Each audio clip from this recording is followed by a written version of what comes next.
What's up, everybody? Welcome to Simply Cyber Firesides. I'm your host, as always, Gerald Auger, and today I'm really thrilled to welcome to the show and introduce him to you, Mick Baccio.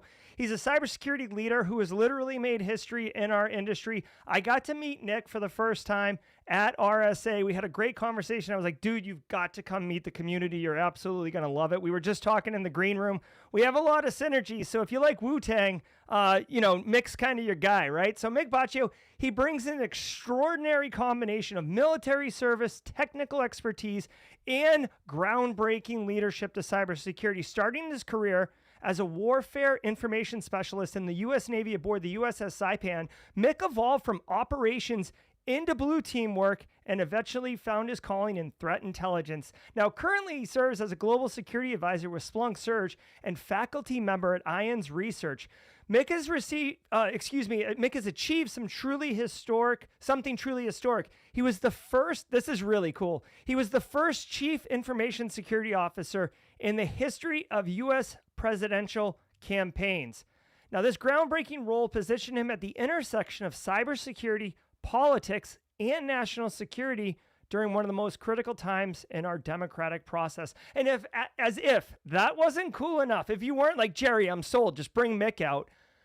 He was also the White House Threat Intelligence Branch Chief in both the Obama and Trump first administration, I assume the first one, and helped create a threat intelligence program during the rollout of the Affordable Care Act at the Department of Health and Human Services. To say this guy knows what he's doing is like an understatement, frankly. As president and chairman of Thrunt Corp, Mick actually founded ThruntCon, a unique collaboration of cybersecurity industry leaders who gather annually for private discussions on critical industry topics. And he's also, again, super cool, deeply involved in Defcon community, and he's a longtime goon, which is the staff who like volunteer to help make sure that everybody is safe and that Defcon's a really great experience. And he brings a hands-on approach to security education through his work with none other than Tool, the lockpicking community, where he taught lockpicking and served as vice president of the DC chapter. Now, what makes Mick particularly compelling, or even more compelling, frankly, is his focus on bridging divides. Now, whether it's helping CISOs communicate effectively with boardrooms, turning regulatory compliance from burden into opportunity, my friend GRC Mafia, he doesn't know about the GRC Mafia, but we're going to introduce him to that, or bringing together global leaders through initiatives like the World Economic Forum Partnership Against Cybercrime. His recent work explores how organizations can leverage cybersecurity regulations as strategic opportunities rather than mere compliance check boxes. And he's passionate about the evolving role of leadership in our rapidly changing threat landscape. So he's a threat intelligence professional who can truly embrace and champion the GRC side of things, which, I'm totally a fan of. Now, beyond his professional achievements, Mick describes himself as someone who hearts cyber, picks locks for fun, and is a self-proclaimed pseudo-sneakerhead, embodying the diverse, authentic community that makes cybersecurity such a dynamic and just truly awesome field. Today, we're going to dive into Mick's unique perspective on unconventional leadership, his experiences at the highest level of political and corporate security, and how his journey from Navy ships to campaign headquarters to global advisory roles shaped his view of where our industry is heading tomorrow. So, squad members, if you will, Mondo Avila, I see you in chat. I see a lot of squad members. Sierra Montgomery, good to see you guys. If you're a squad member, don't be shy. Get those Oprah emotes pouring out so we can welcome Mick properly. Put it together. Please help me welcome Mick Baccio to Simply Cyber Firesides.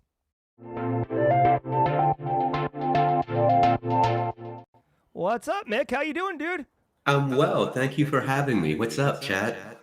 Yeah, I love it. So, dude, your resume, like when you hear your resume, because I didn't even like embellish that. That's just straight facts. Like it blows my mind, dude. How is it that you're like a threat intelligence guy, right? But you're clearly embracing GRC. And just in full disclosure, I came up all GRC. I'm like trying to be an advocate for GRC because GRC gets crapped on all the time. And you're like all about it. So, how is that, like that transition from threat intelligence to GRC? like working, or is it just something that comes along with the territory? So I think that the longer you spend in the field, the longer you spend in the industry, I think your perspective shifts. I think it was like Muhammad Ali said, man sees the world at 20, same way he sees it at 40, you wasted 20 years of your life. I hated GRC. I thought it was dumb. I thought it was just worthless and like, this is the most boring thing. And then, because you're a security guy, you want to fix all the things. It should be secure all the time. And that's not really our job, is it? Like our job is risk management. And if you're not doing GRC the right way, then you're going to have more risk than you need. You're going to accept the wrong risk. So I think, leaning into that part of it, like we're here, we want everyone to be secure, but there are fundamental frameworks to follow in doing that. And I think that's where, I became a GRC convert. I love it. Yeah, so many people say, GRC is trash or whatever, and I really feel like, yeah, if you just take like a policy and write it down and stick it on the wall, that's not really reducing any cyber risk reduction. But when you're actually looking at, when you have 1,000 controls you can choose from, choosing which ones in what order, how do you fund them, what's acceptable risk? To me, that's really where the value of GRC is. So when you're doing, like, obviously one of the things that you do is advise companies kind of in a consultant or an advisory role. I mean, how much are you looking at GRC type stuff versus like technical solutions and stuff like that around helping them, answer the question of like, what should we do next? Little column A, little column B, right? I think when you start helping organizations, I think the first thing you need to realize is that at the end of the day, this is a business. This is a corporate entity whose job it is to make money. Let's make that money in a secure fashion. We can't be 100% secure, right? If we're 100% secure, we have all these technical solutions in place that are going to block all the bad things. Odds are we're going to block some of those good things as well. One of the big research projects the team I'm on Surge, Dr. Fetterman put out, just classifying PowerShell logs, classifying PowerShell scripts. We use PowerShell all day, every day. Yeah. Oh, yeah. But it's not always malicious, right? There are valid uses for it, and being able to figure out what controls we need to have in place so that the good things work and the bad things don't work. I think that is where you kind of lean into more of the policy side of it. Policy, I think, is super important, but as important as policy is the enforcement of that policy, right? I'm sure you've heard a million times over, a policy without enforcement is suggestion. So having those technical controls in place, having those technical policies in place, but beyond that, you need to explain to people and be able to talk to people about why you're putting this control in place. And it might, make you work a little bit differently, but you're still going to be able to work. And here's the why behind it. I think being able to explain that to people in a way that resonates with them, I think that's your job as a security professional, as a communicator. Yeah, absolutely. And dude, so one of the things that you said at RSA was eat your cyber veggies, right? And like of all the content I did, that one I did like 16 shorts while I was at RSA. That one performed the best. And I think it's partly because it's kind of tongue in cheek and kind of cute. Like when you're dealing with like the same kind of boring corporate, language and lexicon, and then you see veggies, it's kind of fun. But, is that something that you like throw around all the time, or, have you found that these type of like off the cuff fun things have more impact on conveying, awareness? I actually stole that years ago from Scott Roberts. Scott Roberts is a gem. He wrote the book Intelligence Driven Incident Response with Rebecca Brown, like Apple. He's walked the walk. He is one of the people I look up to most in this industry. And we were just chatting one day, and the concept was like cyber veggies it's super simple, right? You're supposed to drink water, eat mostly green stuff, go get some exercise, and you don't. Like my body is a direct reflection of how much effort I'm putting into it. And I think when you look at your technical environment, you're supposed to segment your networks, you're supposed to patch, you're supposed to have MFA everywhere, and you don't, and your network is a direct reflection on that, right? So just being able to translate something technical to a non-technical audience in a way that resonates. Again, I think that's your job as a communicator. And I love a good aphorism, right? Like mitochondria is powerhouse of the cell. All politics is local. Eat your cyber vegetables. Like these are simple things that you can remember, and you don't have to be technical to quite understand it.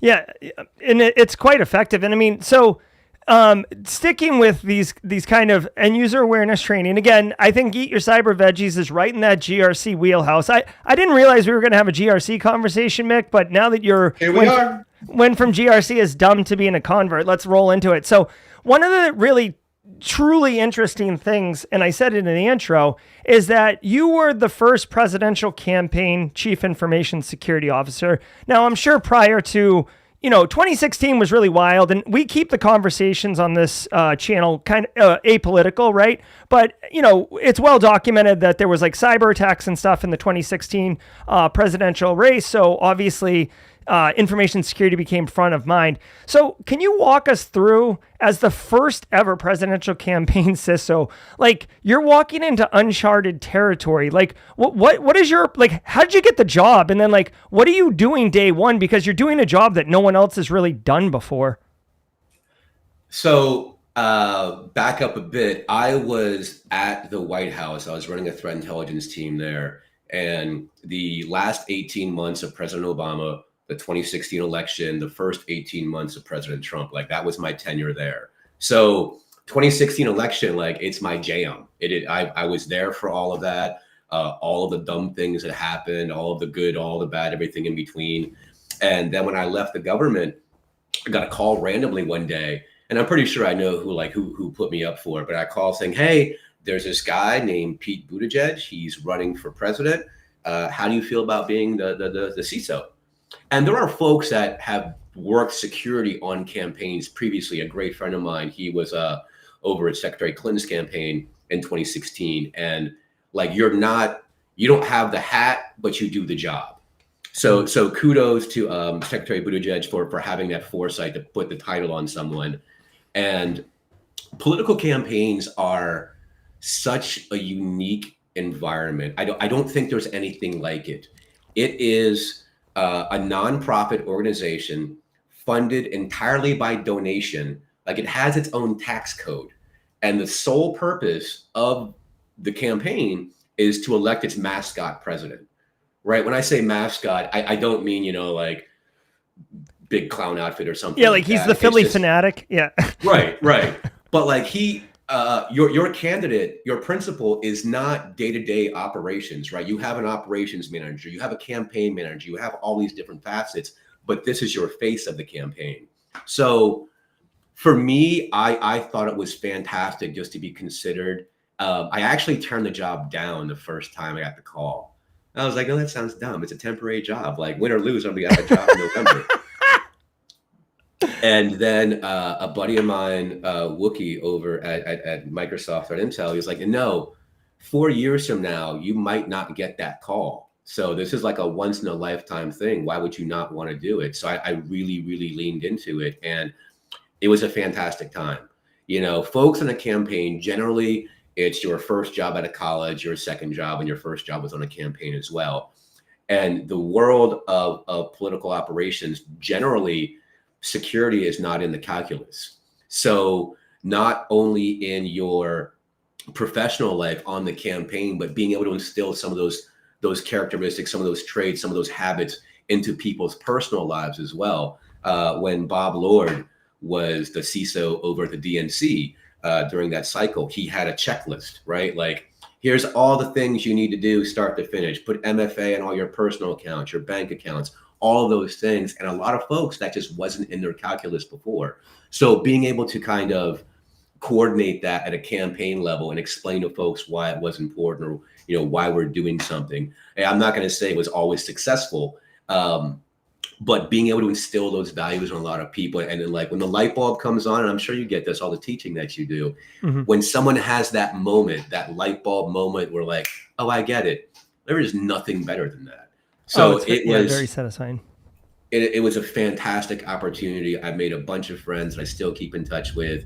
So yeah, from the South Lawn to South Bend, it was an amazing transition. But I think like because of my experience at the White House and the time I was there, were very few people that were qualified for a role like that and had the background and understood the importance of it. So I'm really, really thankful that I was chosen to do that. And I think I did well. Well, it's such an interesting situation too, because I feel like, when I talk about being a CISO or, protecting your organization, you typically have a couple VIPs, right? Maybe the executive team could be targeted. Like everybody on the campaign, from the interns to the mascot, could be targeted because they're a foothold into a larger thing. I mean, how do you even reconcile dealing with that level of, I guess, threat? The threat landscape's just significantly higher. So lucky for me, during my tenure at the White House, I was able to work with a lot of principals, a lot of your VIP types. And like, you understand the network defenses that are in a .gov or a .mil or something in that vein. Like those are incredibly strong.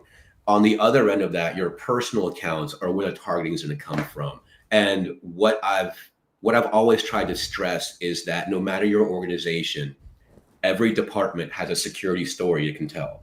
Mm-hmm. Your policy folks are going to get targeted because if I was going to see a candidate, I would want to know what their policies are going to be.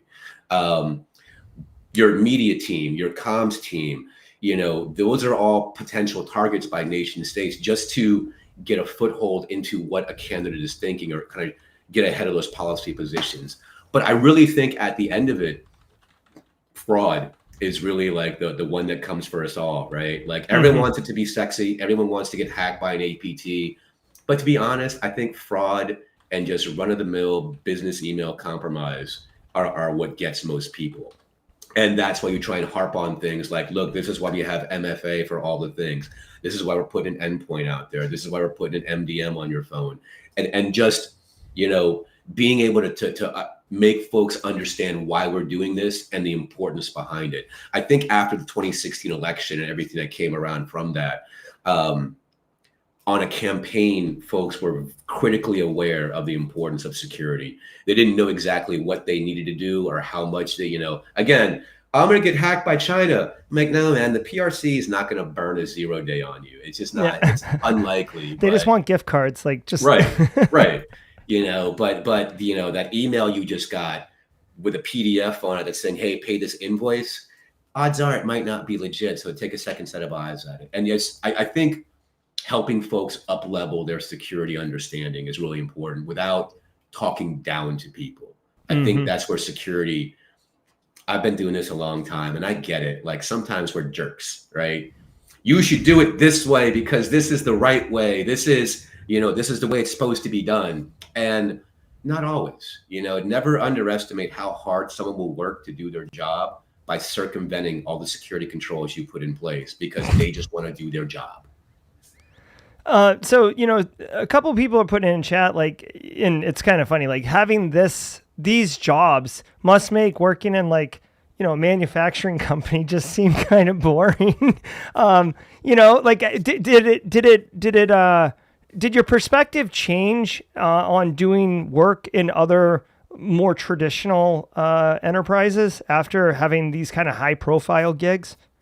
So, I started off in the military, used to run security operations at FDA, team at the Pentagon, the incident response team there, HHS a couple times, White House. Like I think your perspective changes the longer you've been in the industry and where you're working. I think your perspective changes as a human being as well. And that informs a lot of how you interact and how you perceive things.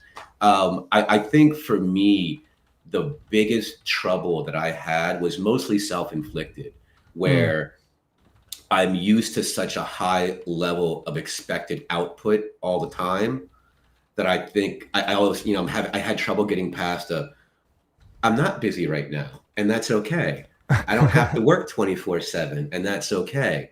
But I think attacking whatever you do, like go all in, right? Like give everything 100%, like the old maximum effort, like whatever you're going to do, put everything into it because the organization you're working for deserves that. But know that where you are determines a lot of that. If you're in a manufacturing or industrial job, or right now I'm over at Splunk, we got acquired by Cisco. So we're a business unit inside Cisco. When you look at that totality of the Cisco umbrella and Splunk's one player inside that, it's a huge organization, and your ability to impact things just grows the bigger the organization is.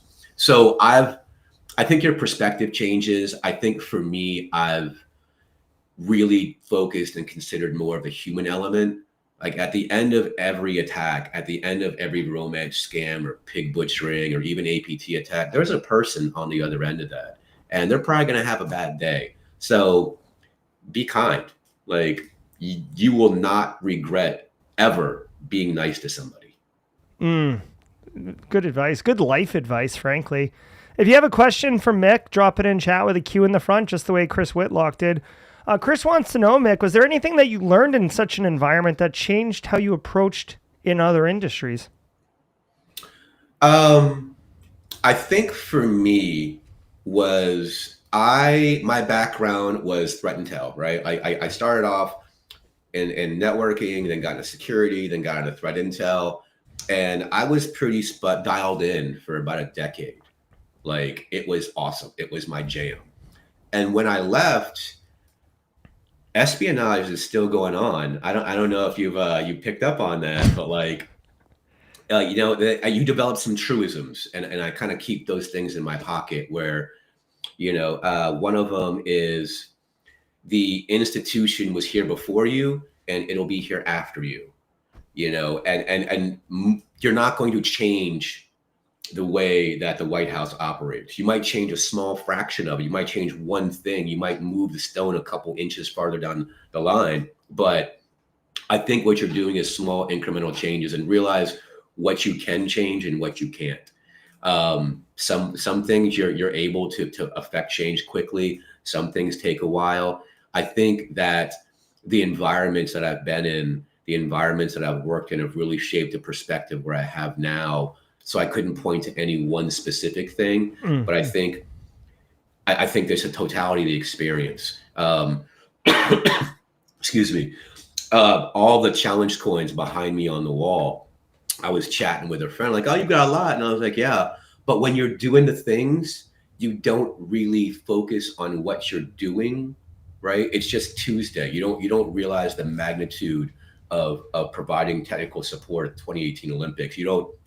It's just a day at work. So I think, not losing sight of that perspective is important, but using it to shape your future interactions with people. I think for me, it's kind of toned down a lot, where people just want to be heard. People just, if you're having a breach, if you're having an incident right now, like if your organization just got knocked over by a ransomware gang, you don't want to hear, oh, you should have had MFA. Well, you should have segmented your network. Did you have this technical control? Like nobody wants to hear that. They're just like, look, am I going to be okay? Yeah. And I think that's the other part of security, is just that empathetic part of, hey, look, nobody's going to, it's ransomware attack. It happens. We're going to be fine. Like it might stink for a little bit, but we're going to be fine. And I think being able to communicate that, one of the other aphorisms, like, and it's a pretty technical crowd, right? Like you have to be able to go from the server room to the boardroom. And I think that is where you see the difference in security leadership today, where you need someone who can translate, at an analyst level, depending on the audience, to an executive level, depending on the audience, and still, drive home that point, still make their point clear. Mick, let's talk about you being a sneakerhead. People in chat are staring at that floating Air Force One like a moth to a flame. Yeah, that is so I've been at Splunk a little over 5 years.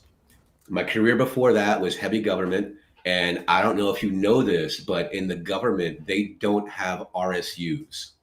So what is that? Restricted stock units.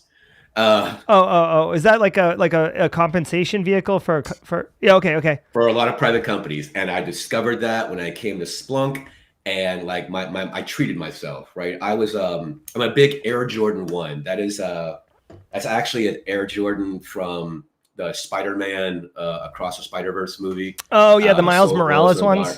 Dark. Yeah. And like I was 10 years old when the first Air Jordan came out. And in 1985 dollars, it was $100. Yeah. My parents like, you don't even play basketball. I'm not getting that for you. Like, no. So now that I'm adult, and going back to those RSUs, like I'm gonna show you, I'm gonna get my own sneakers. And now you can get like a little rotating magnetic sneaker display from Alibaba or AliExpress. You're fine. Go get one. It's great. And it just spins around. It's a little magnet. But yeah, it's I love Jordans. My disappointment now is my son. My son is the same shoe size as me, so my shoe collection is slowly dwindling. Oh, like what happened to my Air Hirachis? Yeah, whatever. Yeah. He was like, I'm gonna borrow these, and I'm like, all right.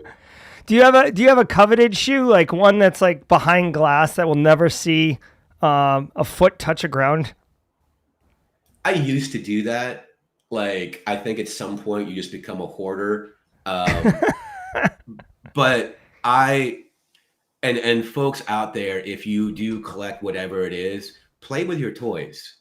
Like, you see videos online where someone takes a shoe out of their box and the sole just gets all warped and rotted because it sat there for years and years. Mm-hmm. Play with your toys. Like, you're not going to sell them. I'm not going to sell any of these shoes. Like, it's good for the soul, right? Play with your toys.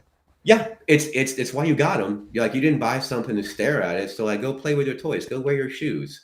For me, it was, I think there is a shoe called, it's an Off-White Air Jordan 1. It's a Chicago. It's a fantastic shoe. Like I wear it on special occasions, right? Okay. Like not every day, but like if I'm getting dressed up at Defcon in a tuxedo or something, I'll throw that on with it. And yeah, I think that play with your toys. I think the most recent shoe, and it was like a whole family thing. I got everyone. We have Wu-Tang Dunks, like the Nike Dunks that came out that are the Wu-Tang model. I got some for me and the family, and we're gonna wear those tomorrow to the concert. So I'm super jazzed. So yeah, it's play with your toys, but don't go broke doing it, right? Like pay your bills first, but like go treat yourself. Be responsible, but have fun. Yeah. And in case you missed that, Mick will be going to a Wu-Tang show tomorrow, which is so cool. I'm so jazzed. I do love Wu-Tang. Although, go ahead. We were chatting when we met at RSA. Mm-hmm. You gave me your card, and hey, first thing you said, like, oh, if you scan this is a link to my mid 90s hip hop mixtape, and I'm like, okay, I'm gonna check this out. And I did that day, and I was like, wow, I'm gonna hang out with Gerald again. This was, he's got it. Yeah. So I have a question for you. I want to flip it around. Yeah, go for it. We were talking rap music earlier, and I know you're a fan. Who is your top 5? Like rappers? Top 5, no particular order. And chat, I'm so glad you. Okay, so I'm so glad you asked me this, because I literally get in knockdown dragouts with people because, first of all, Nas is not in the top 10 for me. I think Nas is highly over. Okay. And Mick has left the stream. So I think I think in no particular order, Eminem is excellent. Now, are we talking individual or like group? I would say individual. Okay. I think Eminem is wonderful. I think Biggie is wonderful. I think Biggie and Tupac were generational talents. Even though Tupac died at like 26, I mean, he was barely, doing anything. I think Biggie was roughly the same age. Was he? Just too young. So there's 3. For what it's worth, I kind of like vary on like. Snoop's good, but like Dre made all the beats and stuff like that, and I think the beats kind of help sell a lot of that. Mm-hmm. So I'm kind of on the fence with that. Oh my gosh, I wasn't prepared for this question. I stumped him. You see that, chat? I got him. Yeah, I mean, I really Blackalicious, the Alphabet Song, is very creative and clever, but it's like a not a one-hit wonder, but it kind of is. Yeah, so I mean, Wu-Tang, like different methods, great. I like GZA personally. Out of the whole Wu-Tang, as far as talent goes, RZA's obviously great with music as well, but I think GZA might be the most talented. ODB was good, but I think his style, like his voice and his delivery, was part of his, charm, if you will. Yeah. So yeah. I mean, basically those. I do think Jay-Z, I don't like Jay-Z now, but like I do think Jay-Z was really good at blending great lyrics along with like great beats and being able to be a storyteller. And that's good. I know Black Thought. I don't know if you're the one who told me this, and I know chat, we've kind of derailed, but this is awesome conversation. Dude, I didn't realize, so I love the Roots. I've seen the Roots more times in concert than any other group. I didn't realize how talented Black Thought was. There's a Hot 97 video you can catch on YouTube where he did a freestyle, and it's like a 15, 20-minute freestyle where he's just like, and I'm like, crazy. Jesus. Yeah, so, Black Thought could be there. I'm a huge Outkast fan, but that wouldn't necessarily be a specific singer. What about you? Where are you at? Ooh, all time, I would say KRS-One, Redman. I would put Nas in my list because I think Illmatic changed the game. Before Illmatic, Nas's first album, you had a rapper and a producer, and it was just them the entire album. And for better or worse, Nas created the idea of super producer, where an Illmatic, every song had a different producer on it, and I think that changed rap. Eminem's up there, and by bot, it's either Pusha T, JID, or Denzel Curry. Okay. Denzel Curry, if you've not heard him, he is bananas. It is. Oh, and Kendrick Lamar. I completely forgot Kendrick. Lyrically, it's amazing. So I will say Kendrick Lamar is good. I don't know about you. I mean, obviously you knew about Kendrick Lamar, and this is just a fact. I'm 45. I feel like I got like music stopped for me in probably maybe 99, 2003, around there. Music kind of boxed for me. So that's why that playlist is Tribe and Farside and De La Soul. It's that's because it was an era. Right? Yeah. Where it's the same way, there are thousands of things to watch on TV, but I will watch the same 4 TV shows I've been watching since the late 90s. So that's a solid top 5. Again, if you don't like rap music, I'm sorry, you should give it a shot. It's really awesome. But I think just for me, it's always been the lyrical, the clever wordplay I've always been a big fan of. And I think that's why JID and Kendrick Lamar are so great now. And Redman it's Redman, right? If you don't like Redman, we're probably not going to be friends. Yeah, Redman's good. There's a really great interview, you guys can catch it, of Redman talking about how he pissed off MC Hammer. Have you ever seen that interview? Yes. Yeah. I show it to friends all the time because everyone's like, MC Hammer, and I was like, you don't understand. Yeah. MC Hammer is still from Oakland, and it's a special kind of folks that live in Oakland. Yeah, he was like a gang lord, basically. it's amazing. So yeah, I think music has really kind of shaped a lot differently in the past 20, 25 years or so. With us, it was there's a mixtape coming out. Oh, it's streaming has really changed everything and gives new artists a chance to do everything. So I think that part of technology, I'm super thankful for, that we're able to get new music, so many different and different voices that are out there, so many different artists that are getting noticed that may not have gotten noticed 25 years ago just because of the way the platforms worked. So I think, bringing it back to technology, I think the ecosystem that changes, being able to change with it, is really adding the value and success. I do like Redman. Redman and Method Man were kind of like a package deal for a minute there in the 90s after Wu-Tang. But like just clever play by Wu-Tang too, to like basically be an independent affiliation instead of being a group. That was kind of another like no, you never saw that before. At least I can't recall any that did that. Yeah, I think that's a tough one. The way contracts work, the way the industry works, and I guess it's an allegory for cybersecurity. How about that? Yeah. The industry we started off in is not the industry now by a long shot. I think for me, one of the things I love helping folks, I love teaching folks, I love the next generation of folks that are coming into the industry, just their enthusiasm, just what they want to bring to the table. But the way that I started in cyber, I don't think you could do that now. I don't think that's an avenue now. And I think the way that the industry is, the folks that are coming in, the skill set has changed so much, what you need to know.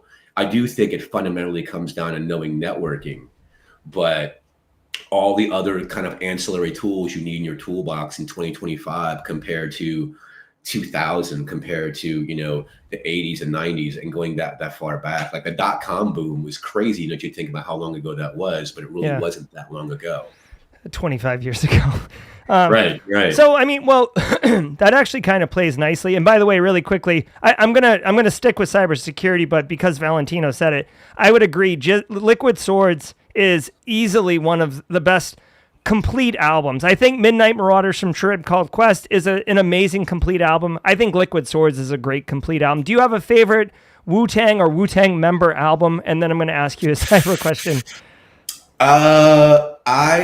Honestly, I think it would be their first album. I think it would be Enter the 36 Chambers. I think as a group that changed so much in the rap industry, where you would have that super group because of everything that came after that, right? You had the album come out and then all the individual projects, like Tikal is an amazing album. Yeah. Liquid Swords, an amazing album. But I don't think if you didn't have Enter the 36 Chambers, you wouldn't have all the derivative works. I can see that. Every song on that album is like a banger too. Like it's so good. So you had mentioned people getting into the industry now versus when we got in the industry. So one thing that I get asked a lot is like, oh, I want to work in cyber. I want to pivot from marketing or whatever. I just graduated college. I'm getting out of the military. What's your kind of, I'm sure you get asked often as well. Like what's your go-to, guidance for people who ask you those questions? That's hard, right? And what I say to people really has shifted. I started off in computers because I can't see the entire color spectrum. Simple as that. I joined the Navy. I was supposed to be a nuclear engineer because I'm a little bright. But when it came time to like the color blind test, like Roy G. Biv, I have trouble with the Biv part. Like I have trouble with that. So they were like, you are definitely not going to be a nuclear engineer. How about computers? And I'm like, sure. Either that or like be a bosun's mate or so the way to get into computers now. And I think for me, one of the things I have difficulty with is when folks ask me, how do I get a job? How do I interview? I have not had a job interview in like over 5 years. I've been at Splunk the entire time. Mm-hmm. So, started Splunk and then moved to a security research team inside Splunk. So, just the way to get a job now, I think it's weird because you see like, oh, there's a cyber talent shortage. And I agree and I don't, because the way you get into the field might not be the way you want to get into the field. But I think the advice I tell everyone is like, do what you want to do. And don't let people tell you that you can't. There's a dear friend, Callie Fensel, who gave a talk at ShmooCon, the last ShmooCon in DC back in January. And she's heavy on the content marketing side, but she found some activity and she was like, you know what? I want to learn what a security researcher does. I want to start doing security research. And she did and wrote a fantastic paper on it and covered this whole little scam network. It's an amazing thing. So if you want to do something, go ahead and do it. Know that you might not get paid for it.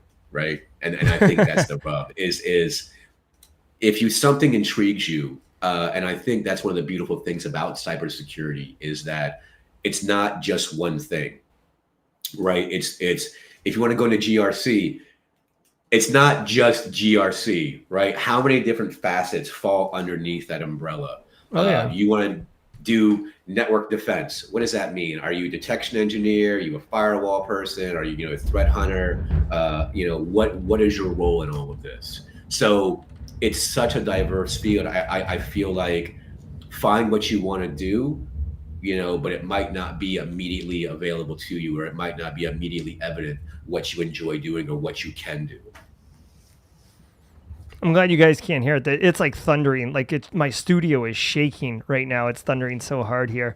So do what you got to do, and know that it may not pay today, but it's possible that it could lead. Well, what's the old saying? Like, don't follow the money, follow your talent. Yeah. Like that's essentially it. Like I think for me, I've really learned that I am better than I thought at communicating concepts and points. I'm better than I thought at being able to articulate something technical to a non-technical audience, or trying to break things down pretty simply. I find a skill in that. So I think that, is a talent, and it's great. And I'm glad I've leaned into it. But I do think, like, it's also who you know. Like, we're adults now, right? Like, the old adage is not what you know, it's who you know. I agree and I don't. Like, who you know is going to maybe get you in the door. What you know is going to keep you in the room. If I hire you because you're a pal, or because, I give you an opportunity and it comes, you walk in and you fall on your face, you still have to be able to walk the walk, right? Yeah. And have the skill set, be able to do all the things. And over time, I just think, your skill set keeps growing, because I think you learn so many different things, so many different facets of cyber. You're going to pick a little, the mile wide, inch deep concept, where a lot about a little about a lot of things. Mm-hmm. What do you enjoy, like, right now? Like, what do you enjoy most? Like, because we do a lot of things in cyber, and a lot of things I enjoy. There's a few things I don't enjoy, but what is it that you're doing in cyber, Mick, that like gives you joy?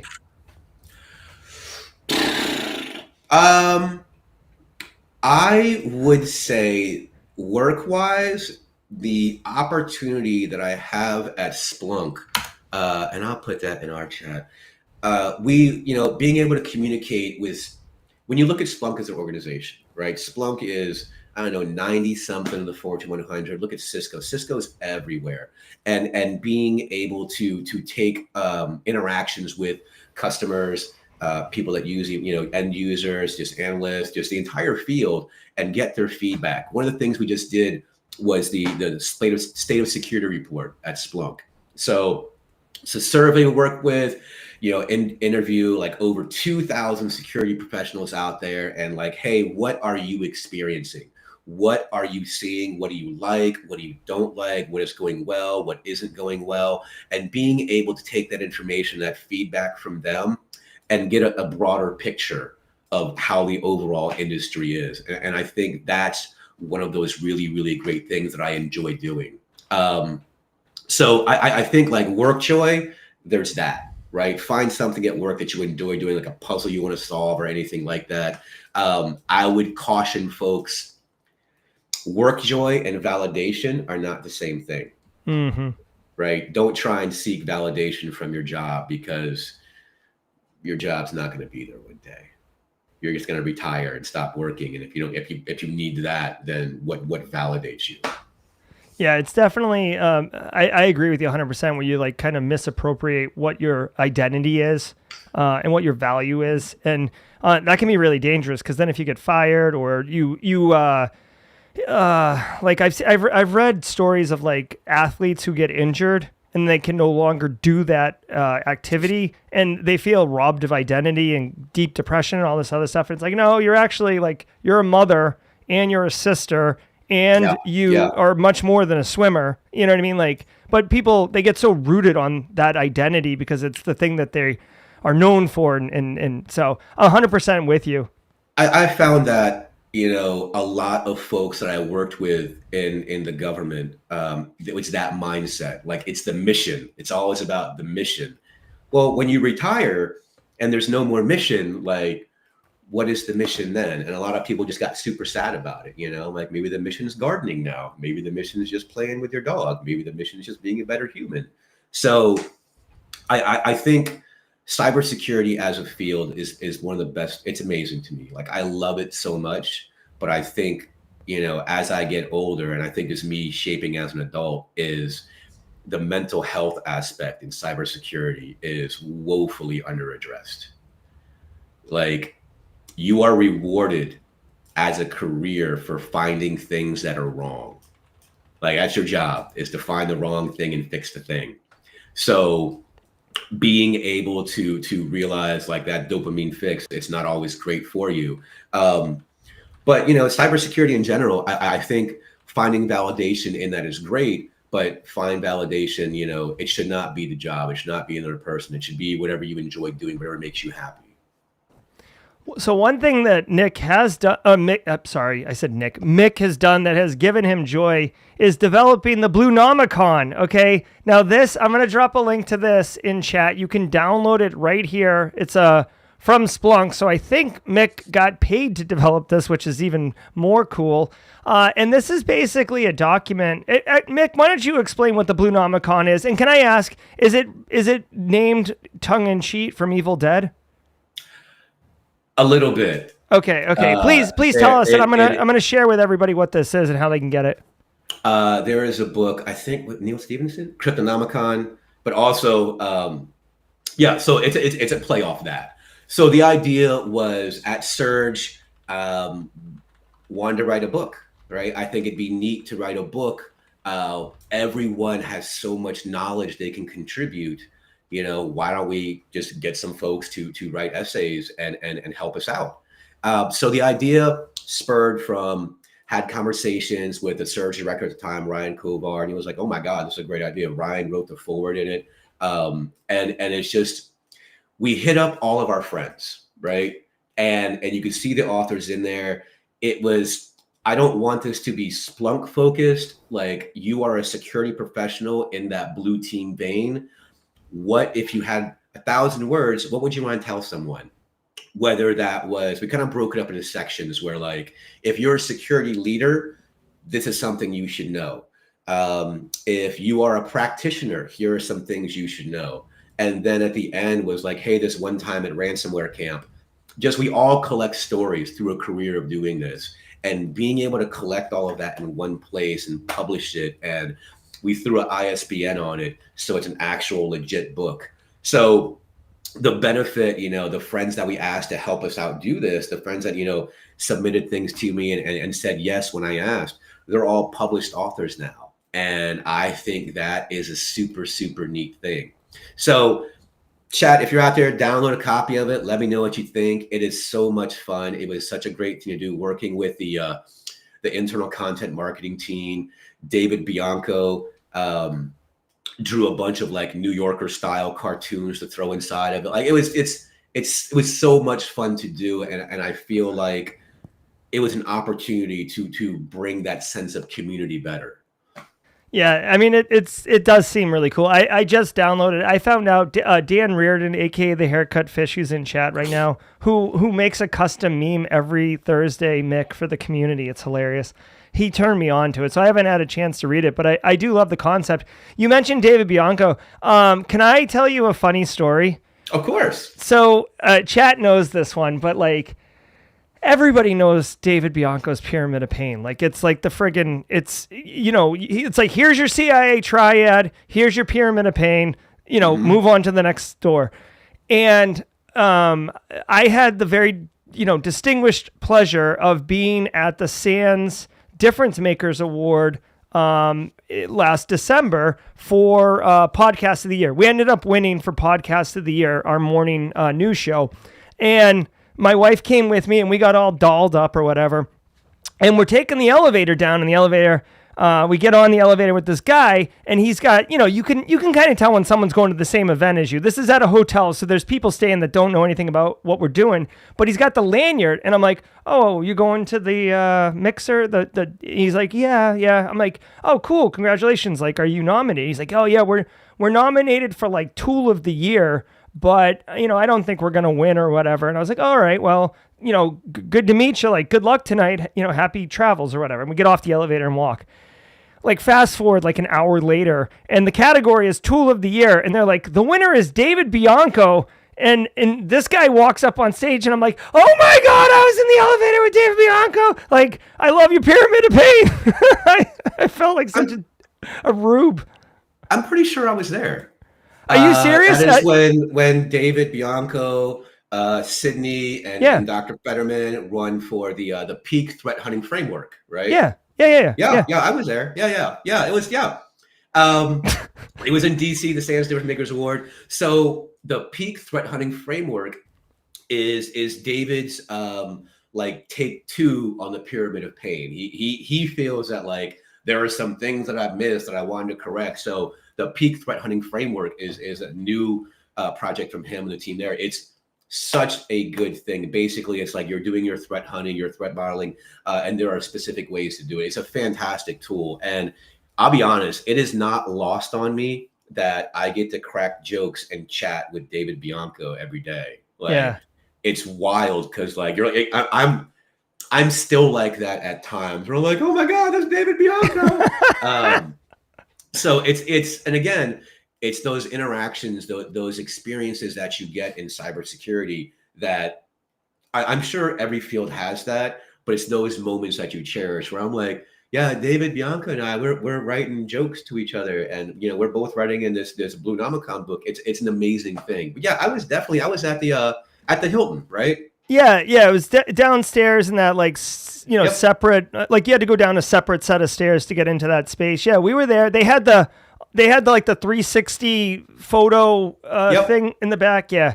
We were there. I went up on stage and when accepted, there was like 2 podcasts of the year. There was like the community one and then like the Sans one or whatever. Uh-huh. So yeah, I was one of those. Had I known you, I mean, we didn't hang out then. Yeah. I think I didn't win. I forgot what we were nominated for, but the one I was going to accept, we didn't win. I think it was security team. So I ended up maybe the table number did come home with me. Okay. Like, I'm leaving with something. So I had to make sure I left with something. And if it wasn't an award, it was the table number that I was sitting at. Oh, that's phenomenal, dude. Like, small world, great people. I love cybersecurity. Like, I love it. It's a lifestyle for me. So go download that Blue Nomicon if you want to see Mick Baccio's, introduction and then artwork by David Bianco. So when he's not doing Pyramid of Pains, he's doing what looks like he's making jokes. Like there are so many great authors in that book. John DiMaggio, Sharon DeGrippo, I think Jags was up. It is amazing that the community, the way the folks that we asked responded to it, and when you look at the folks, the authors in that book, look at their credentials and what they've done. And it's humbling they just wanted to share. They just wanted to teach, like took time out of their day. Like none of them work for Splunk, or a majority of them don't work for Splunk. They were like, yeah, that sounds like a good idea. I'll write something up for you. I think Wendy Nather wrote something up, and it's just these titans that I've always looked up to. Yeah. And it's such a great opportunity to interact with them in that setting. And now they're all published authors if they weren't already. Wendy Nather has one of my favorite quotes. I'm not sure if you've heard it in chat. If you haven't heard it yet, one of the things she said was, when you're buying an umbrella, and this has to do with metrics and like vulnerability management. She said, when you're buying an umbrella, you don't ask how many raindrops does it block, right? You ask how wet do you get? Yeah. And like there's a parallel there. Like it doesn't matter if you stopped 300,000 phishing emails, how many got through? Like how wet did you get? That's the question. Yeah. And I use that all the time, and I always cite her because it's appropriate and she's cool. Well, it goes back to, what is an acceptable amount of wet for you? Yeah. Right. To bring it back to GRC, like you can be 100% secure and block all the rain, but you're probably going to block everything else too, like air and sunlight. But so it's those controls. It's that sliding scale of how much risk are you willing to accept, or what is your threat model, what is your risk management model, and I think that becomes super, super important. It's always going to be that way, and I think I've been able to kind of realize that now, the importance of GRC, your risk model, your compliance. determines how secure you are. You can have the best blue team in the world. You can have the best red team, purple team, however many colors we got now that I can't see. But if you don't have great controls in place, if you don't have great policies in place, then it doesn't matter how talented the people are. They're just going to keep answering the same alert over and over and over again. So we only got a couple minutes left, but I'd be remiss if we didn't talk about Defcon, dude. You're a goon at Defcon. You've been a goon for 10 plus years now. This will be my 10th year. Yeah, it's a big milestone for the goons, yeah? It is. I am super jazzed. My handle is no hack me. So if you're at summer camp this year, come find me and check me out. I'll probably be in like a red tracksuit, like a Burberry track. Anyway, so it's DEFCON's fun. And being a goon, actually my talk in the Cayman Islands in September just was accepted. And I'm talking about like 10 years about being a goon. Is it B-sides Cayman? B-sides Cayman. I might be going to that.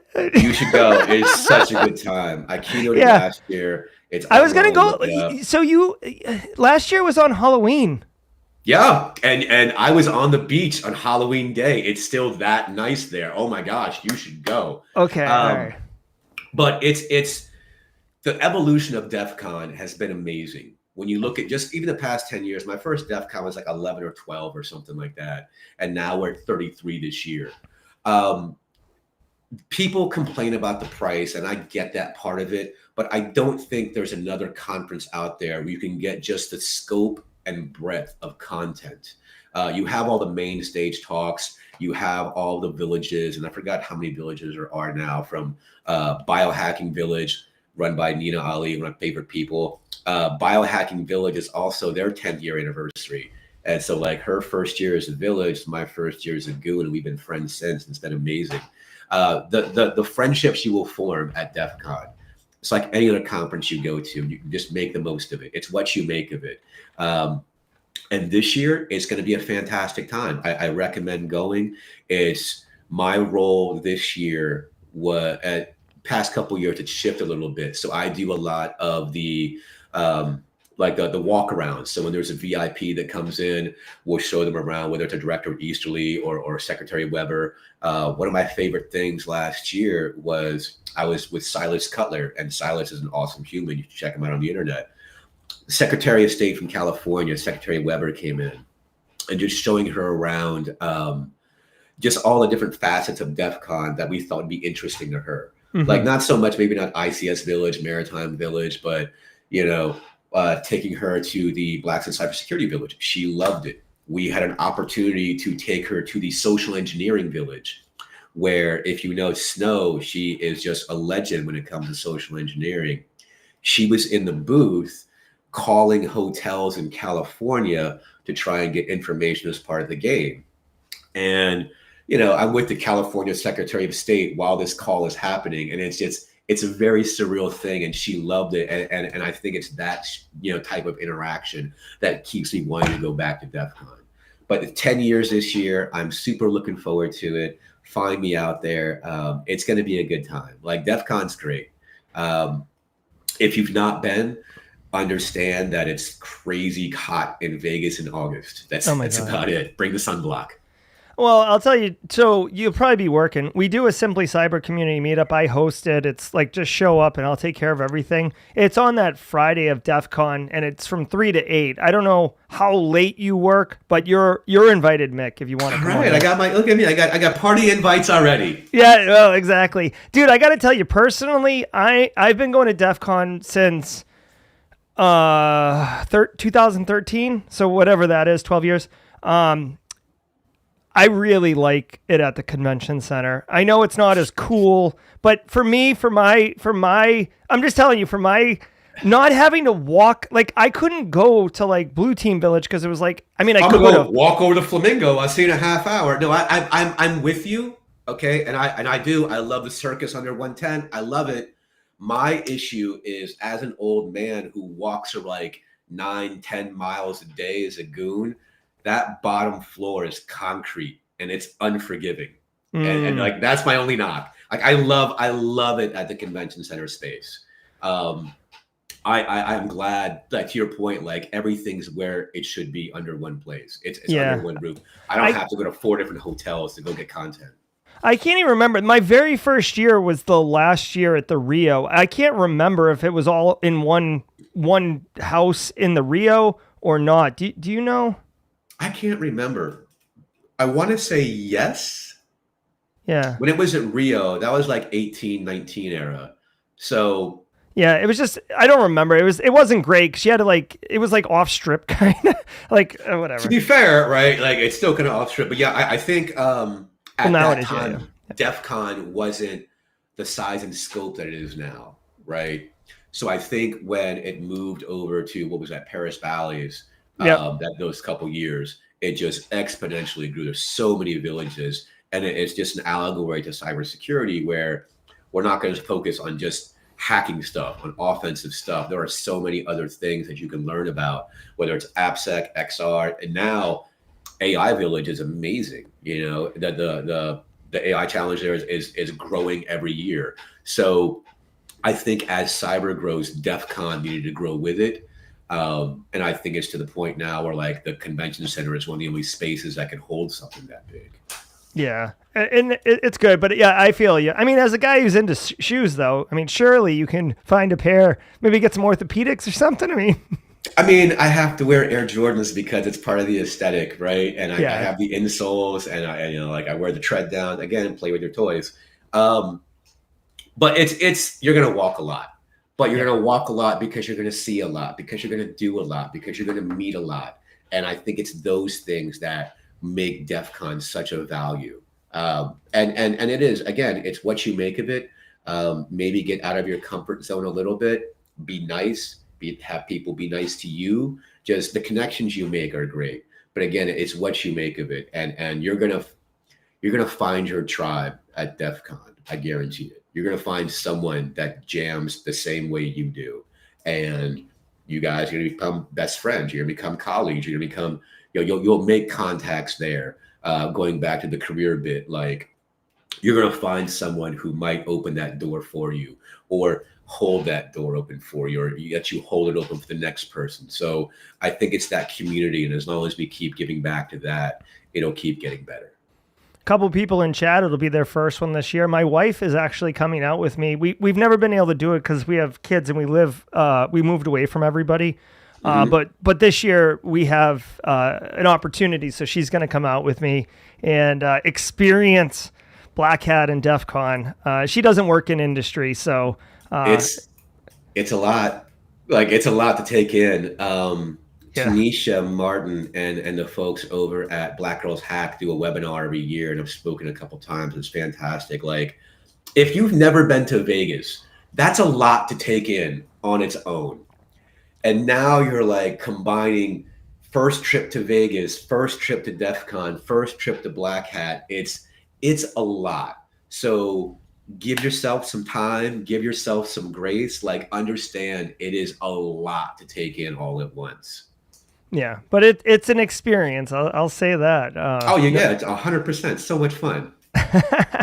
Well, we're just about, I mean, we're actually a couple minutes over time, but I was enjoying the conversation so much. I did welcome Mick at the beginning of the show with social distortion, thinking that would jam, especially because of the age, our ages. We're the same, right? And if you don't know social distortion, go check them out. They're great. But I wish I had played something a bit more 90s hip hop era for you. No, Mike Ness is more punk than I will ever be in my life. It is, social distortion is one of those, if you grew up with anywhere near a skateboard, you know Social D.